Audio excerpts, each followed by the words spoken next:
Yes. Let's talk about buildings and houses with Anika. As I said, she focuses on tackling climate change and reaching net zero in the real estate industry. Anika, what do we need to do with our houses? How do we future-proof our houses when it comes to extreme weather? Sure.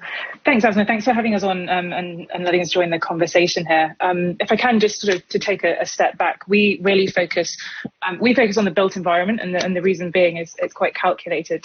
That's the industry that has the largest emissions, and it's also it has the potential for the largest positive impact on climate. It's the largest polluting asset class. It contributes to 30% of greenhouse gases. That shoots up to 40% of all carbon emissions. And how that sort of really hits home is we focus on venture, and we've got a crucial role to play in that fight against climate change, because we invest in early stage technology companies that have the impact to provide sort of outsized impact when they're fully developed.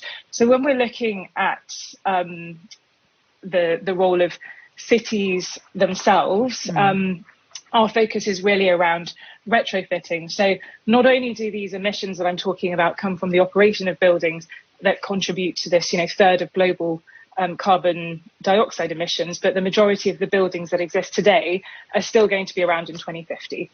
So if we're looking specifically in the UK Green Building Council sort of estimates that 80% of today's existing building stock will still be around in 2050. So we're investing in technology companies that are really sort of tackling climate emergencies directly and indirectly, and that's through companies like Satellite View, which is a London-based space tech company that uses satellite-based thermal imaging, which can monitor the thermal efficiency from space and ensure that we're directing our resources to the leakiest buildings. So that in turn helps us at a portfolio level, at a national level, and even at a global level, really.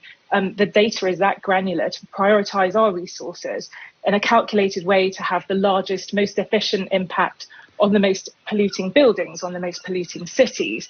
And that sort of reliable data when it comes to other countries, it's that reliable, impactful data, which is hugely important to us as asset owners. And tying into the points that Hugh and Chloe have already made, it's important to policymakers and regulators to have that single source of truth. How do you retrofit those homes that you were talking about that are still going to be around in 2050 or whatever to get their carbon emissions down? I mean, in terms of talk about this in terms that people who have homes would understand. Yeah, so I love this question. It's the reason that me and the rest of the team get out of bed in the morning, and that's not just to get to the aircon in the office. So the difficulty is, that I've mentioned already around sort of the UK having the oldest housing stock, and there's a number of retrofitting solutions that we certainly look at that we can make at a building level, and that's things like better shading, shutters, fans, air conditioning, better ventilation are all relatively simple ways to help.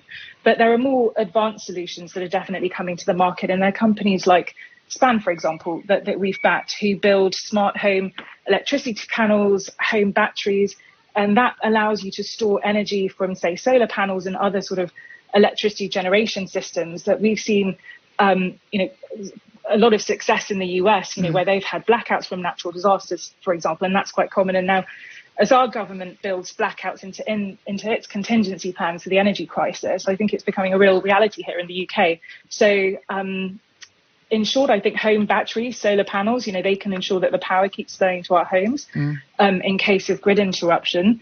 But then the retrofitting challenge itself, I know it's sort of front of mind at the moment in the hot weather. Yeah. But if we have any hope of really reaching net zero, we really do need to make those leaky buildings more efficient when it comes to retaining heat in the winter as well. Yes, I mean, of course, it feels like common sense. I suppose it's just a question of time and money and priorities.